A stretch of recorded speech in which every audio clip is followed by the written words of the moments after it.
طيب تمام، انت عايز دلوقتي تعرف لما اواجه مشكلة في التشطيب بتاعي، سيان بقى دهانات، عوازل، تركيب رخام، تركيب سيراميك، بورسلين. المهم لا قدر الله ولا كان يعني واجهتني مشكلة، هتصرف ازاي؟ تمام. طيب خلينا نبتدي نقول الاسهل ايه. الاسهل ان احنا زي ما بنقول دايما الوقاية خير من العلاج. ليه الوقاية خير من العلاج؟ لان انا من الاول لو عملت الشغل بطريقة سليمة وصحيحة وما وصلتش ان انا اواجه مشكلة، ممكن اتكلف قرش زيادة لكن طلعت شغل هيعيش سنين وهيبقى مضمون وهيبقى زي الفل. طيب، حصل اللي حصل وواجهتني المشكلة، لازم أول حاجة أكون عارفها إن بقى عليا بلنتي. بلنتي يعني إيه؟ يعني هتكلف فلوس زيادة عشان أعالج المشكلة. وهنا بيبقى الناس دايما قدامها اختيار من اتنين: يا إما اختيار إن هم يواجهوا الحقيقة، يا إما اختيار تاني وهم إن هم يكذبوا على نفسهم. يعني إيه؟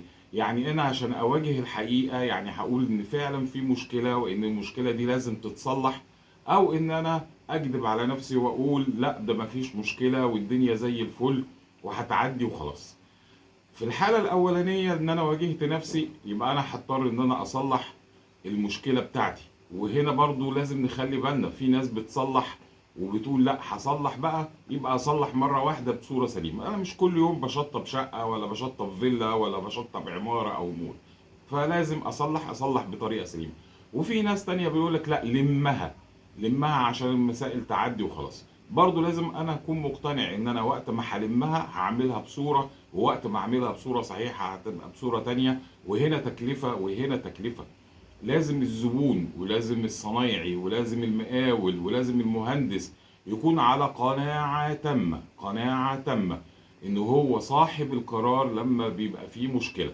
واول حاجة عشان اواجه المشكلة بصورة سليمة جدا وبدون ما اضحك على نفسي، ان انا اعترف ان المشكلة موجودة وابتدي اتعامل معاها بصورة صحيحة، واخد القرار هلمها ولا هعملها بطريقة صحيحة.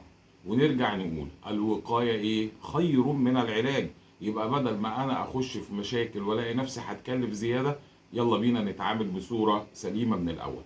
عشان كده نرجع نقول ونأكد، احنا في مايكا جروب يا جماعة. حضرتك لما بيبقى عندك شغلانة ابعت اسأل وقول اشتغل بالطريقة ازاي، اعمل ايه الخامات الصح اللي اشتغل بيها. احنا ما بناخدش فلوس ولا رسوم مقابل ان احنا بنقول النصيحة. مقابل النصيحة دي هي ان احنا بنبيع المنتجات بتاعت الشركة بتاعتنا اللي هي موثقة ومعتمدة ومضمونة. هو ده افضل حاجة بنقدمها لحضرتك، ان انا بقدمك كواليتي عالي قوي، جودة عالية كويسة جدا، ولكن بسعر ولا في الأحلام. لما حضرتك كل الناس بيقارنوا سعرنا بأسعار الناس التانية، بيقولوا مش ممكن انتوا جبتوا الأسعار دي ازاي. لكن لما بينافس في الجودة أو بيشوف فرق الجودة، بيلاقي عندنا جودة عالية قوي. أرجوكم، عشان بتجيلنا كل يوم مشاكل والله العظيم بنزعل وبنبقى زعلانين عشانكم، لكن ما بيبقاش في ايدينا حاجة غير ان احنا نقول لكم الصح قوي.